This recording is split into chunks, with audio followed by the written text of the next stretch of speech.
Milkipur seat से सपा प्रत्याशी अजीत प्रसाद ने किया नामांकन। अयोध्या की मिल्कीपुर विधानसभा सीट इस समय चर्चा में बनी हुई है। मिल्कीपुर विधानसभा उपचुनाव होने वाले हैं, जिसको लेकर आज समाजवादी पार्टी के प्रत्याशी अजीत प्रसाद ने सांसद और अपने पिता अवधेश प्रसाद के साथ नामांकन दाखिल किया। बेटे का नामांकन दाखिल करने से पहले सांसद अवधेश प्रसाद गुप्तार घाट पंचमुखी महादेव हनुमान मंदिर भी पहुंचे थे। वहीं नामांकन दाखिल करने के बाद सपा सांसद अवधेश प्रसाद ने बीजेपी पर निशाना साधते हुए कहा कि सपा मिल्कीपुर में इतिहास रचने जा रही है। मिल्कीपुर में बीजेपी डरी हुई है, इसी वजह से मुख्यमंत्री योगी आदित्यनाथ यहां 6 बार आ चुके हैं। अगर सीएम योगी को डर नहीं होता तो 16 मंत्रियों की फौज क्यों उतारते हैं। वहीं सपा प्रत्याशी अजीत प्रसाद ने कहा कि हमने राम जी, शिव जी, हनुमान जी से आशीर्वाद लिया है। सपा बड़े अंतर में चुनाव जीतने जा रही है। सपा प्रत्याशी के नामांकन के दौरान पूर्व मंत्री तेज नारायण पांडे के साथ पार्टी के समर्थक भारी संख्या में मौजूद रहे। राष्ट्र प्रस्तावना के लिए अयोध्या से अंकुर पांडे की रिपोर्ट।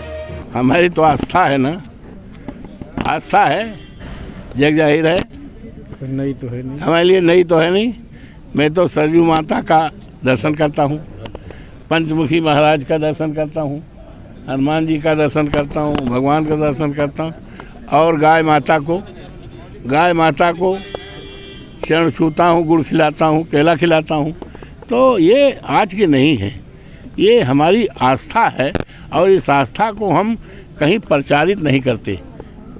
ये पूजा पाठ का, ये आस्था का हम प्रचारित नहीं करते कि आप लोगों को बुला करके हम इसका प्रचार करें, अखबार में दें। ये आस्था का है, ये दिल से आस्था है। उस अनुसार से हमें विश्वास भी है, हमें विश्वास है जब जब हम करते हैं हमेशा फतेह होता है। तो इस चुनाव में भी हम गए थे और अजीत प्रसाद भी गया था, तो निश्चित तौर से है, फतेह है। बीजेपी की तरफ से भी चंद्रभानु पासवान जो पासी समाज से हैं और आपका भी एक तो वहाँ पे होल्ड माना जाता है, बड़े कांटे की टक्कर मानी जा रही है ये पूरी।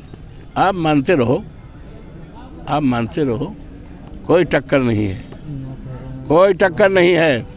किसी गांव चले जाओ, एक तरफा ये चुनाव है और अगर टक्कर होता तो आदरणीय मुख्यमंत्री जी योगी बाबा 6-7 बार ना आते।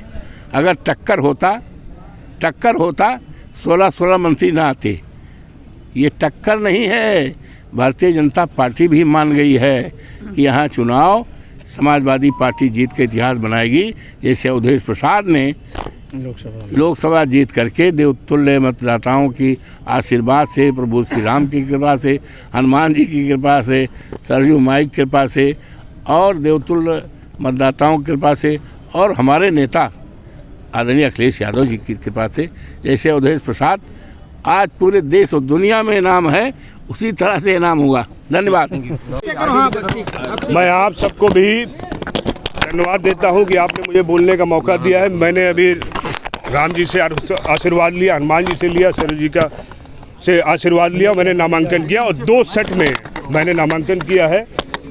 बताइए आगे की रणनीति क्या होगी, जिसे देखा जा रहा है कि पासी में टक्कर है। देखिए, मेरा टिकट तो सितंबर अक्टूबर में ही श्री अखिलेश यादव जी ने, अवधेश प्रसाद जी ने घोषित कर दिया था और मुझे अभी आप ही लोगों के माध्यम से पता लगा है कि भारतीय जनता पार्टी का उम्मीदवार कल घोषित हुआ है। तो जब उनके पास प्रत्याशी नहीं है तो चुनाव क्या लड़ेंगे। पूरी कैबिनेट उन्होंने उतार दी है, स्वयं मुख्यमंत्री ने भी प्रभार ले लिया है। अगर उन्होंने विकास किया होता है, विकास की बात ही करी होती तो ये दिन उनको देखना नहीं पड़ता है। समाजवादी पार्टी बहुत बड़े अंतर से ये चुनाव जीतने जा रही है। चुनौती क्या देखते हैं, आपकी प्राथमिकता क्या हो? देखिए, समाजवादी पार्टी की कोई चुनौती नहीं है। समाजवादी पार्टी विजय की तरफ है। अखिलेश यादव जी की साइकिल और रफ्तार से चल रही है। ये स्वर्गीय मित्र सेन जी की धरती है और यहाँ पे सिर्फ और सिर्फ साइकिल ही रफ्तार पकड़ेगी और तेजी से पकड़ती जाएगी। आपकी रहेगी जितने प्राथमिकता क्या होगी?